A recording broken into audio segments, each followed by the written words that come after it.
Good afternoon, everyone. Today, you will be taking the second material of our second lecture about the topic they do versus they are doing, or particularly simple present versus present continuous.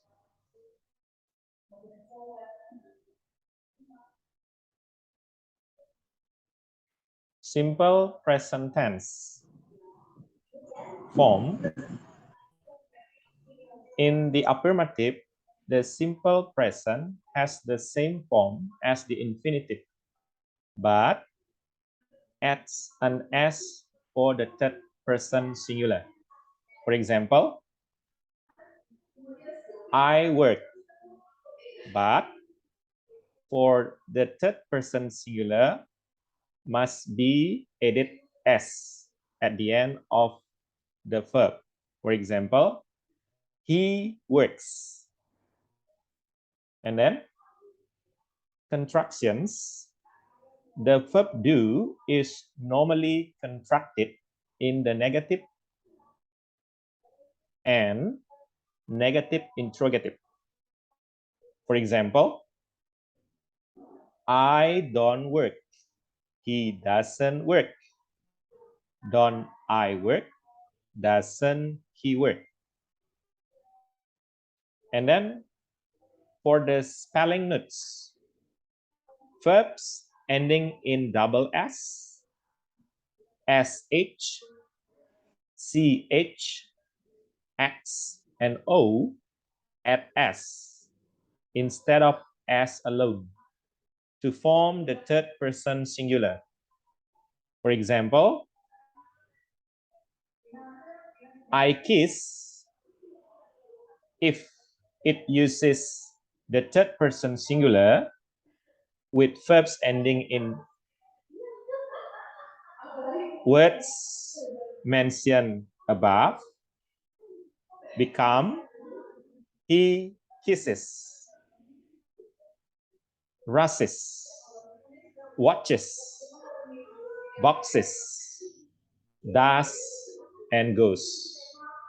And the last one, when Y follows a consonant, we change the Y into I and add ES. But verbs ending in Y following a vowel obey the usual rule. For example, I carry becomes he carries, and I obey become he obeys. That's the simple present tense about its form.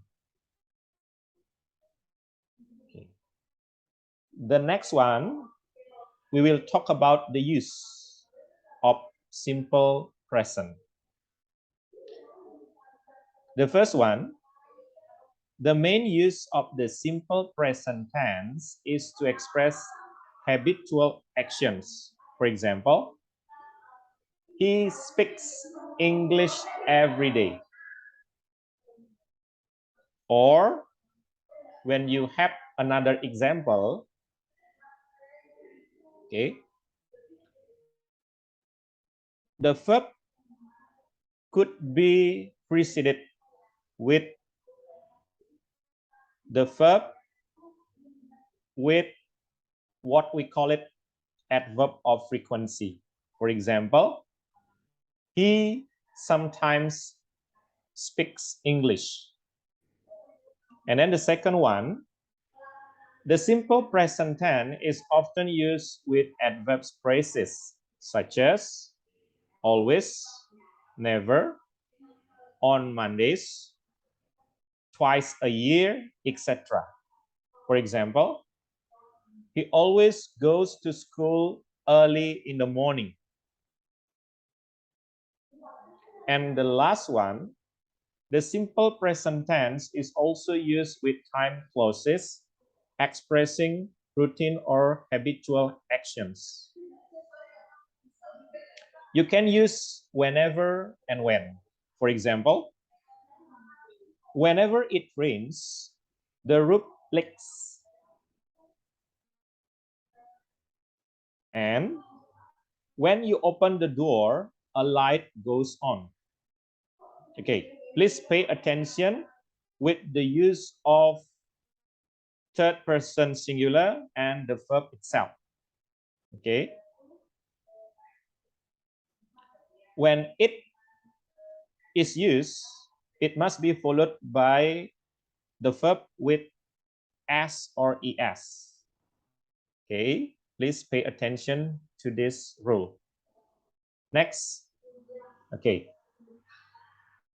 The second one, we will talk about the present continuous tense. Okay. This is another kind of present tense. We call it as present continuous tense.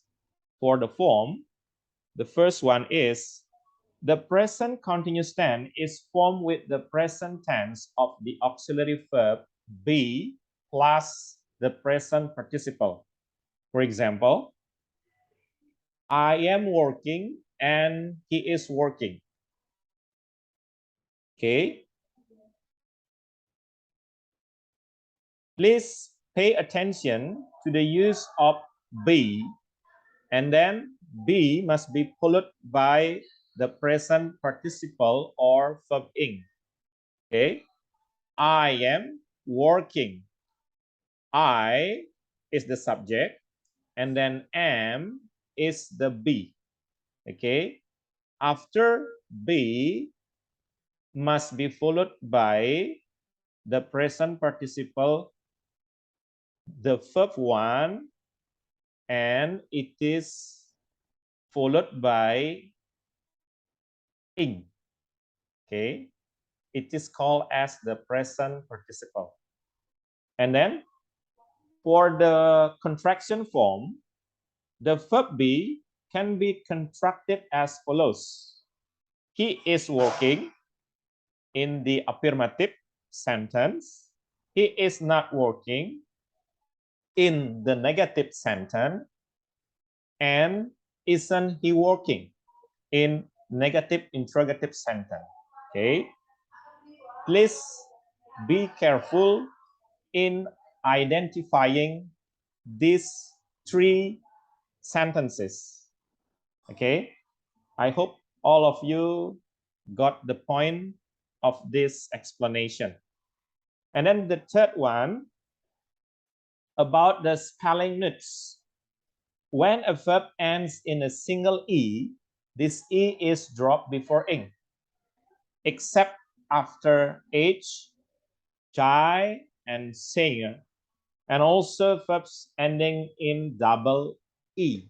For example, argue, arguing, hate, hating, love, loving. And the last one, when a verb of one syllable has one vowel and ends in a single consonant, this consonant is double before ing. For example, hit becomes hitting, run becomes running, stop becomes stopping. Next. Okay. Okay, the last explanation of this lecture is about the use of present continuous tense. The first one, it is used for an action happening now. For example, it is raining now. Okay, you can put the adverb of time after the verb itself. It is raining now. Okay, to indicate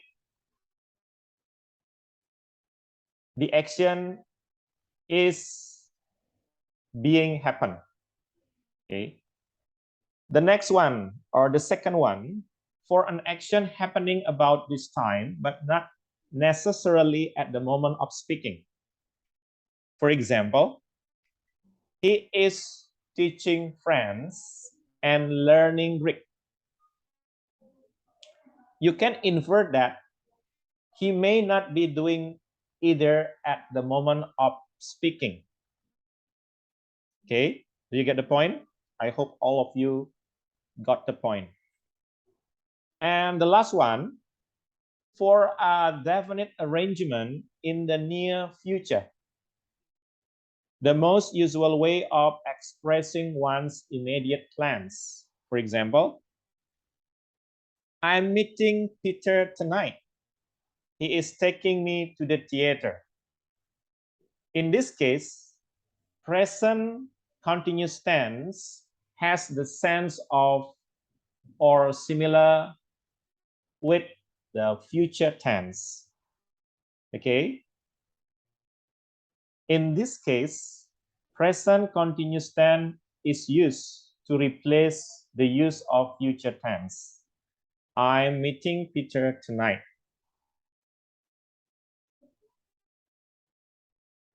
Okay, I think that's all for today for the explanation about our second lecture discussing about simple present tense and present continuous tense. And now is our turn to make a group discussion about the exercise after the presentation. Time is yours.